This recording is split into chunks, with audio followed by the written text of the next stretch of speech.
The Lotus Sutra. Translated from the Chinese of Kumarajava 2007. By Tsugunari Kubo and Akira Yuyama. Chapter 8.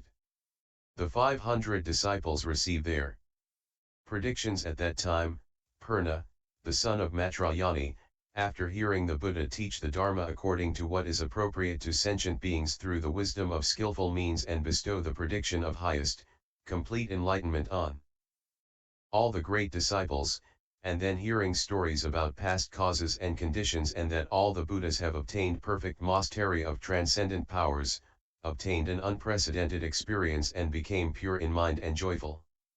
He immediately rose from his seat, went into the presence of the Buddha, bowed until his forehead touched the Buddha's feet, and then stood to one side gazing unwaveringly at the Buddha and thought this. The Bhagavat is truly marvelous. His actions are rare.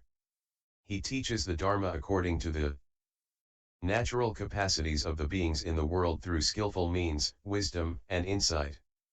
He leads sentient beings away from their various attachments. We have no words to describe the Buddha's qualities. Only the Buddha, the Bhagavat, is able to know our deep intentions and original vow. Then the Buddha addressed the monks, saying, "Do you see Purna, the son of Matrayani? I always praise him as the foremost among the teachers of the Dharma. I also always praise his various qualities. He diligently maintains and propagates my teaching and is able to gladden and benefit the fourfold assembly.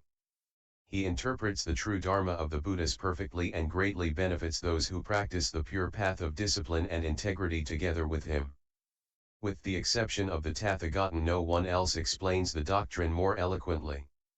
You must not think that Purna is only now able to protect and propagate my teaching. He also protected and propagated the true Dharma of the Buddhas in the presence of 90 kotis of Buddhas in the past when he was always the foremost among the teachers of the Dharma. Moreover, he was completely versed in the teaching of emptiness that the Buddhas taught, and attained the fourfold unobstructed wisdom. He has always been able to teach the Dharma clearly and purely. He never had any doubts and was endowed with the transcendent powers of the Bodhisattvas.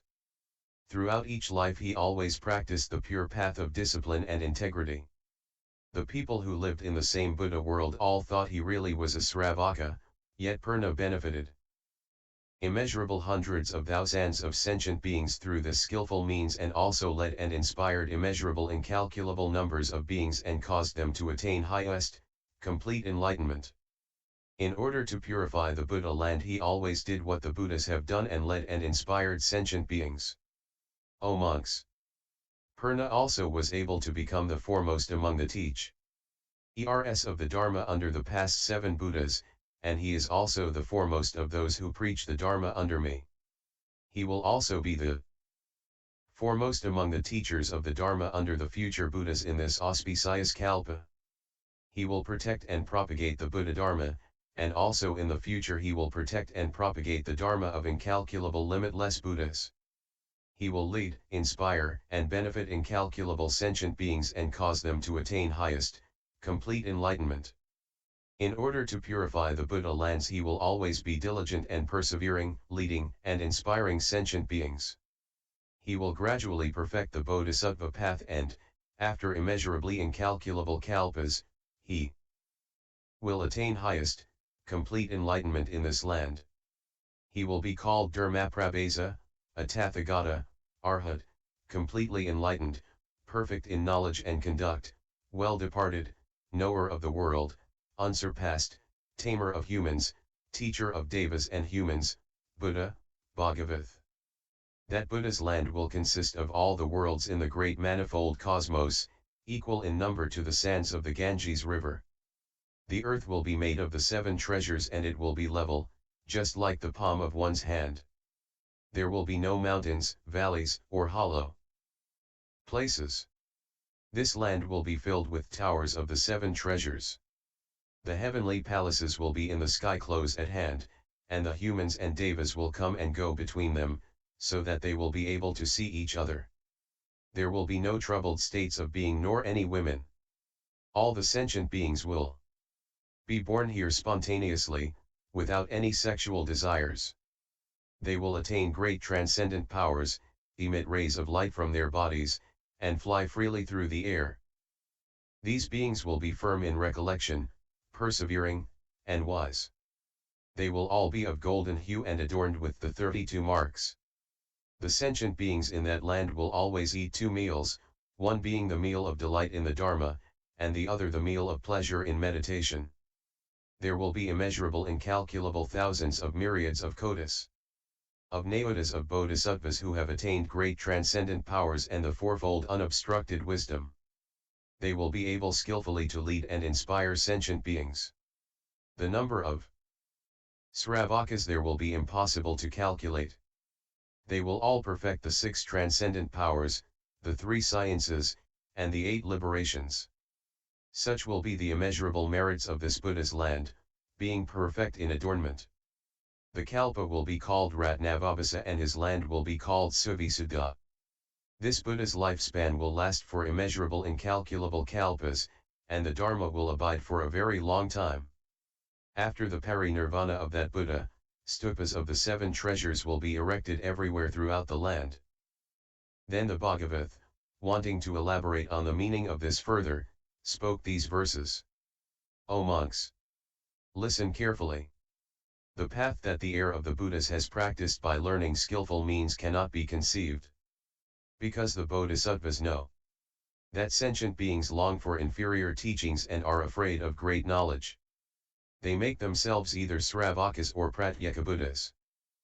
They inspire those sentient beings, using innumerable skillful means, saying, "We are Sravakas and still very far away from attaining the Buddha path." They save immeasurable sentient beings, all of whom they cause to attain perfection, and they even cause those who are lazy, or who have lowly intentions, gradually to become Buddhas.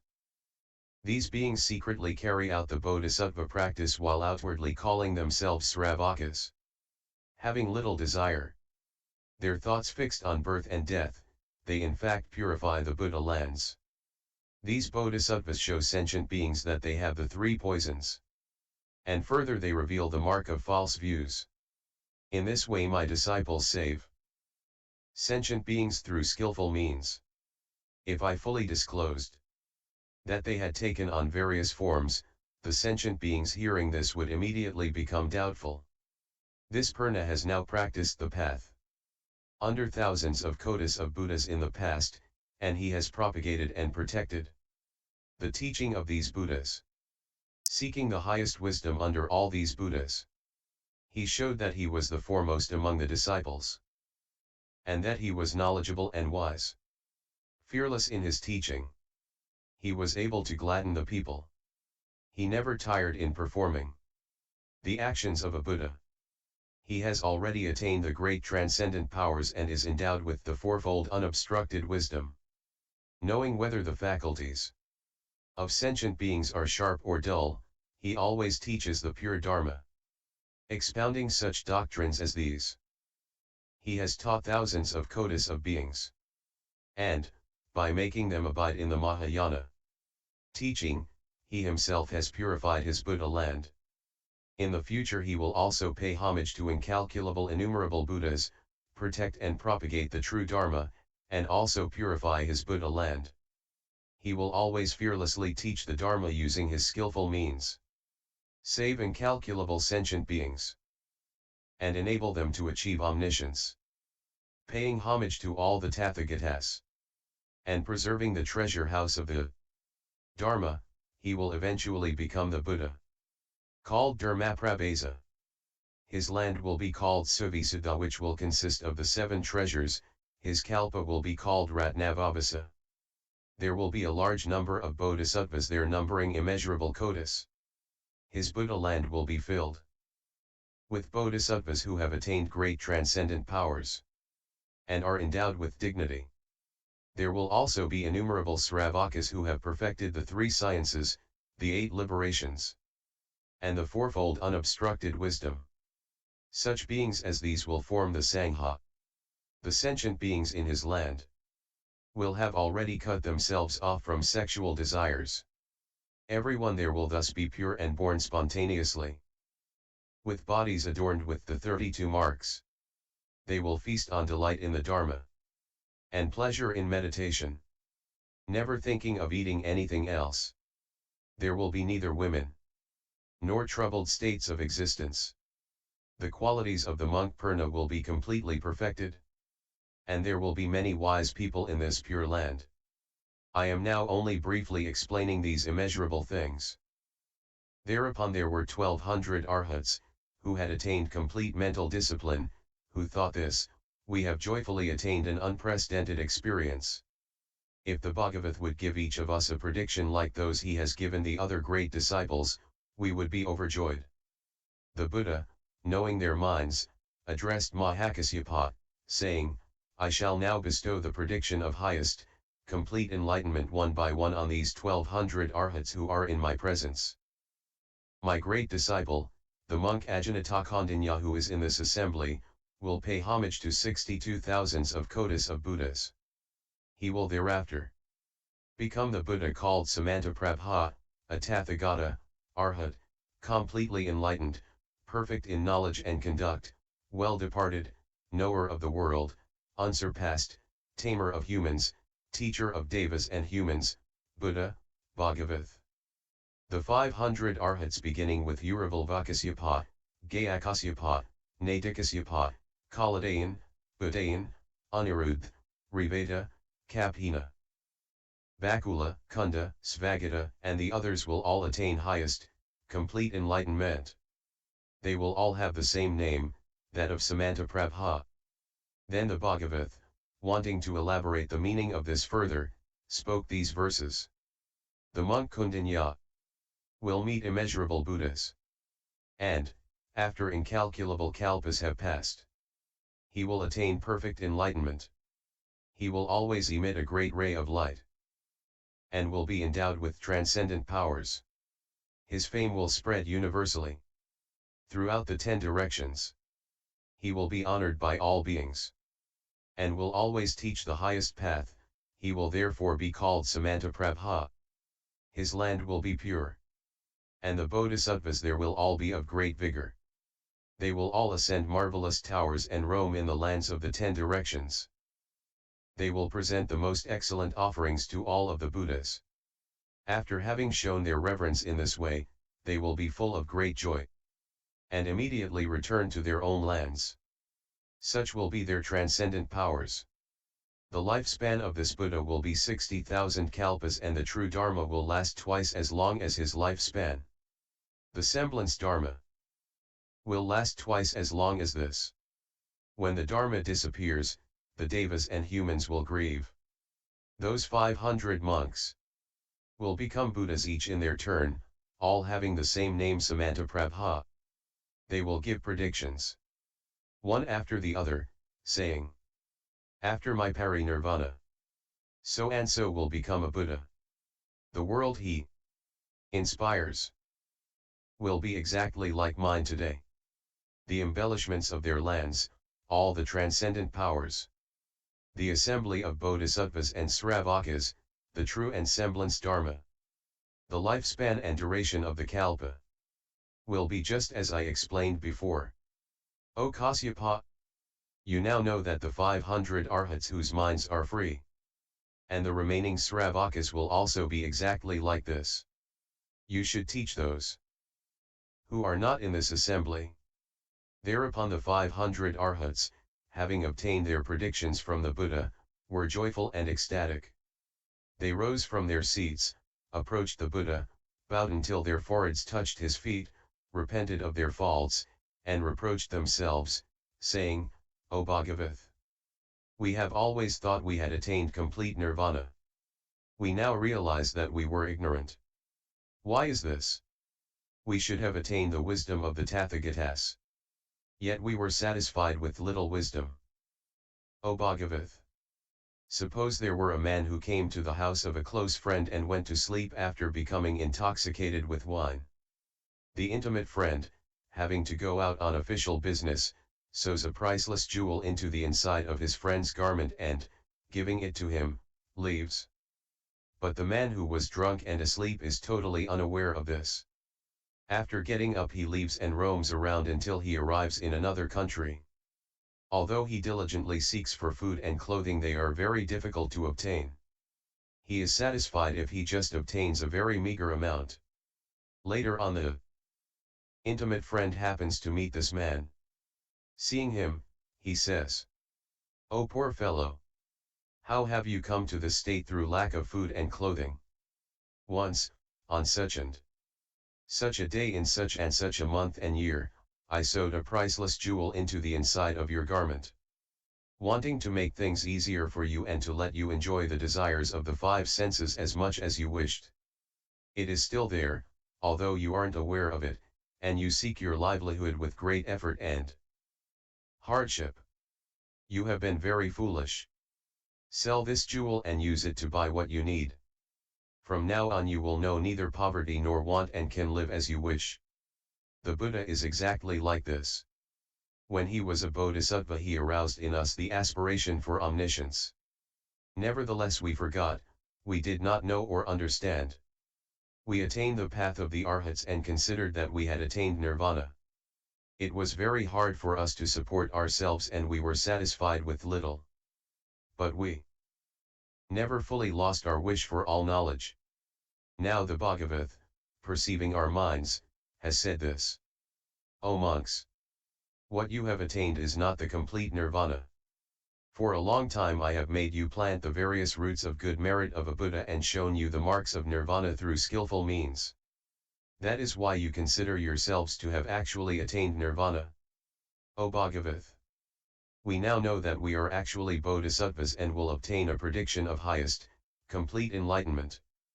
For this reason, we are extremely happy at having obtained such an unprecedented experience." At that time Ajinata Kondanya and the others, wanting to elaborate on the meaning of this further, spoke these verses. We have heard his voice, giving the prediction of utmost ease. Rejoicing in this unprecedented experience, we bow to the Buddha whose wisdom is immeasurable. We now repent of our faults. In the presence of the Bhagavat, although we had attained only a small measure of nirvana, out of the immeasurable treasures of the Buddha, we were self-satisfied. Just like ignorant fools. Suppose there were a poor man who went to the house of a close friend whose family was very wealthy. He was entertained with a feast and had a priceless jewel sewn to the inside of his garment. The wealthy friend made him this gift without saying anything, and went away. The poor man had fallen asleep, and did not know of this. Shortly afterward this man gets up, and after wandering around arrives in another country.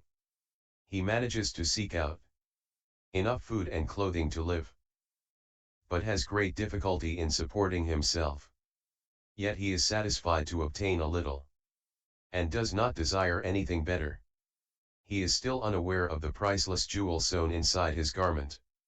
The intimate friend who gave him the jewel meets this poor man later, and bitterly reproaches him, showing him the jewel that had been sewn into his garment.